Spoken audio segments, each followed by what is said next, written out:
ইতিহাসের পাতায় আরও একবার প্রত্যেককে স্বাগত জানাই। বিহার স্টেট পরীক্ষা প্রায় দীর্ঘ 3 মাস অতিক্রান্ত, রেজাল্ট যে আসার কথা ছিল 7ই সেপ্টেম্বর সেটাও আসলো না।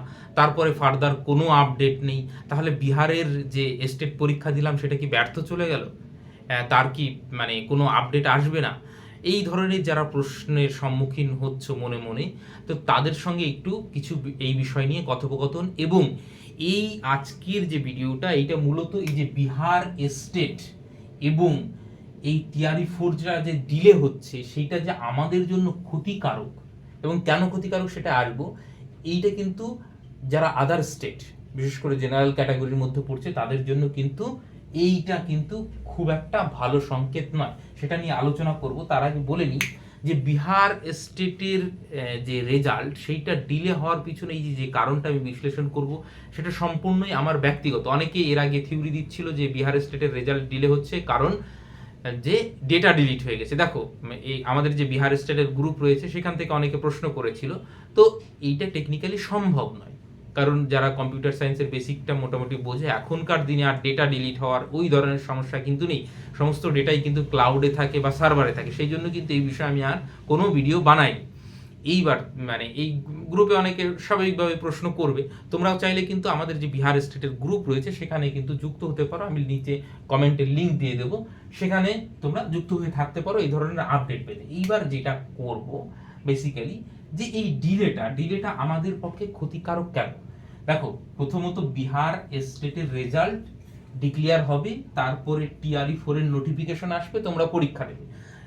এইটা অন্তত বুঝে গেছো যে টিআরই 3 এর প্রসেসটা কমপ্লিট না হওয়া পর্যন্ত টিআরই 4 এর প্রসেসটা কিন্তু কমপ্লিট হচ্ছে না। এইবার এই যে স্টেটের রেজাল্টের উপরও ডিপেন্ড করছে কিন্তু বিহার স্টেট ফেজ 2। অনেকে বুঝতে পারছো না যে ফেজ 2 কেন।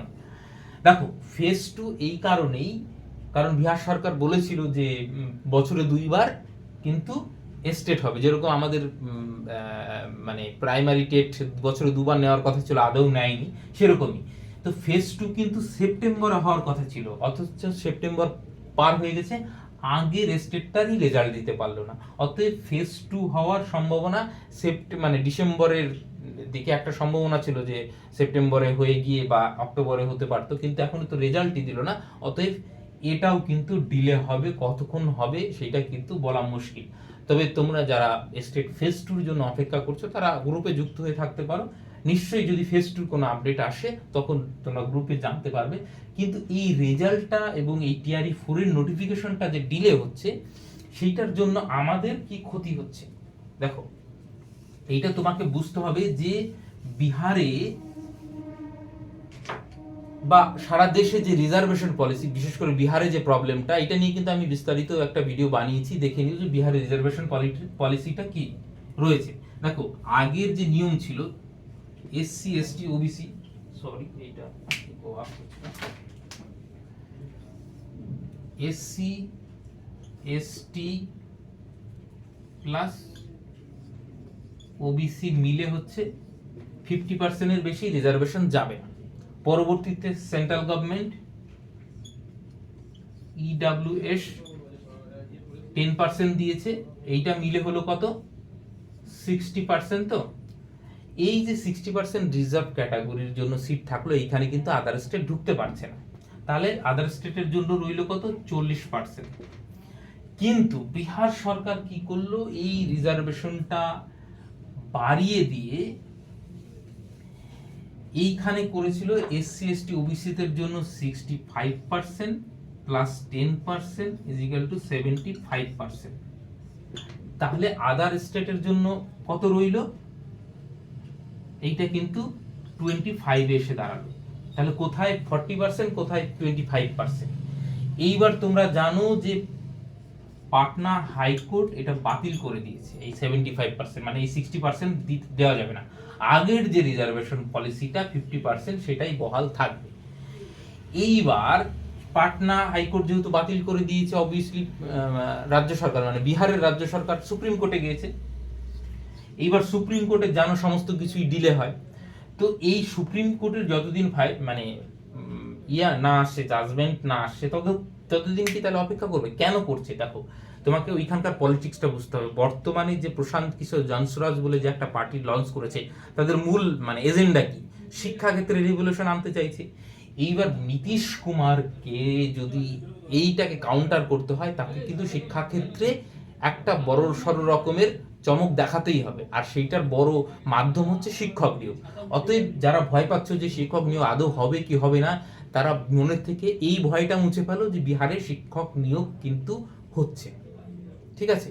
হবে না, এটা কিন্তু হবে না, কারণ প্রশান্ত কিশোর কিন্তু এই শিক্ষার জায়গাটাই ধরছে, এবং নীতিশ কুমারের সামনে বড় চ্যালেঞ্জ কিন্তু এই প্রশান্ত কিশোরই কিন্তু দাঁড় করাবে, এবং প্রশান্ত কিশোর সব জায়গায় গিয়ে বলছে যে আমরা শিক্ষাক্ষেত্রে রেভলিউশন আনবো।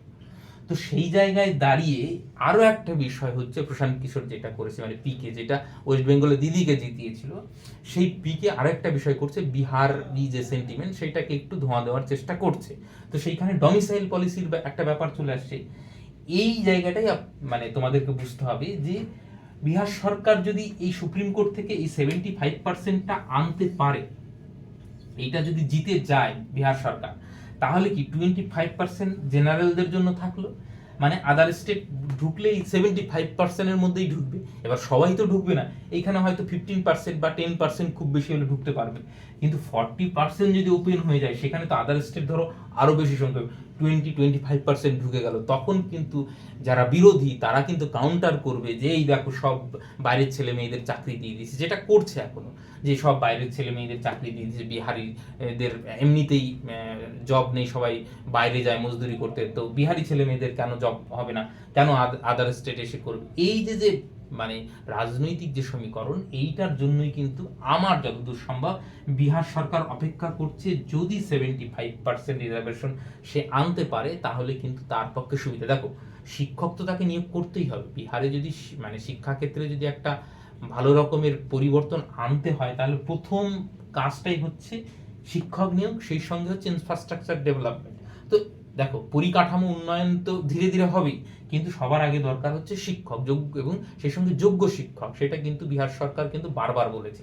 তো সেক্ষেত্রে এটাও মানে যাতে সাপও মরে লাঠিও না ভাঙে, তো সেই জন্য কিন্তু বিহার সরকার চাইছে যে 75% রিজার্ভেশন পলিসিটা যদি তারা জিতে আনে, তাহলে আদার স্টেট আর ঢুকতে পারবে না খুব বেশি, 25%-এর মধ্যে কত ঢুকবে? অতএব এইটার জন্য কিন্তু কোথাও না কোথাও গিয়ে গা ঢিলেমি কিন্তু দিচ্ছে, অন্য কোনো সমস্যা আমার মনে হয় নেই। এই রিজার্ভেশন পলিসি বা সংরক্ষণ নীতির যে সমস্যা, সেই জন্যই কিন্তু বিহার সরকার এই ডিলেটা করছে বলে আমার মনে হয়।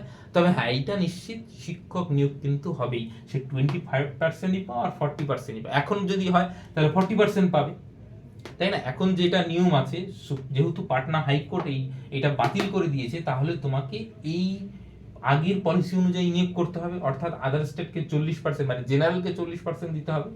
তাহলে এইটা যদি ডিলে হয় আর যদি 75% আসে, তাহলে কিন্তু সেটা আমাদের জন্য ক্ষতিকারক, কারণ সিটটা সংকুচিত হয়ে গেল। আশা করি এই যে যে ডিলের কারণটা, যেটা আমার ব্যক্তিগতভাবে মনে হয়েছে, আমি বিহারের পলিটিক্স খুব ক্লোজলি ফলো করি, কারণ মানে যেরকম একটা এখন বিহারের পলিটিক্সটা শেপ নিচ্ছে, তাতে আমার মনে হয়েছে যে এইটা একটা ভ্যালিড কারণ হতে পারে। আরও বিশেষ করে অন্য কোনো ছোটোখাটো কারণ থাকতে পারে, কিন্তু মেন কারণ যে রিজার্ভেশন পলিসি বা সংরক্ষণ নীতি, এইটা কিন্তু একটা বোঝা যাচ্ছে, এবং সেই জন্যই কিন্তু রেজাল্টটা কিন্তু ডিলে করছে। দেখো, স্টেটের রেজাল্ট দিলে সবাই বলে TRE-4 এর নোটিফিকেশন দাও, কারণ একটা চাপ পড়বে, যারা যারা পাশ করবে তারাই যে ইয়ে করবে। তো এই রাজ্য সরকারও কিন্তু টেট নেয় না, কারণ যারা টেট পাশ করবে তারাই আন্দোলন করবে। দেখো, এই যে দেখবে যে প্রাইমারি টেট নিয়ে যে সবাই পাশ করেছে, সবাই আন্দোলনে আসে, যেহেতু আপার প্রাইমারি টেট হয়নি, পাশ ক্যান্ডিডেট নেই, অতএব কেউ আন্দোলনে যায় না। তো এই সেম জিনিসটাই এখানে কিন্তু তারা জানে যে স্টেটের রেজাল্ট যেই দিয়ে দিব, তখনই বলবে TRE-4 এর নোটিফিকেশন দাও। এবার TRE-4 এর নোটিফিকেশন যদি দেয়, তাহলে কিন্তু এই পলিসি এসে মানে রিজার্ভেশন পলিসি অনুযায়ী নিয়োগ করতে হবে, আর তাহলে 40% কিন্তু জেনারেলদের দিতে হবে, এবং জেনারেল দিলেই মানে আদার স্টেট আসবে, সেখানে বেঙ্গল থেকে আসবে, শুধু বেঙ্গল থেকে নয়, ইউপি থেকে আসবে, ঝাড়খণ্ড থেকে আসবে, মধ্যপ্রদেশ থেকে আসবে। তো তারা তো বিহারের ভোটার নয়, কোর ভোটার নয়, সেটা কিন্তু নীতিশ কুমারকে খুব একটা ফায়দা দেবে না।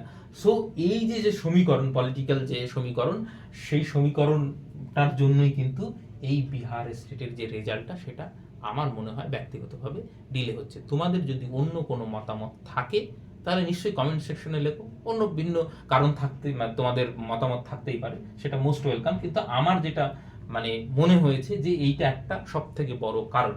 এবার কারো যদি এখনো যদি সন্দেহ থাকে যে স্টেটের মানে দেওয়াটা আমার বেকার হয়ে গেল নাকি, এই সন্দেহ কিন্তু রেখো না।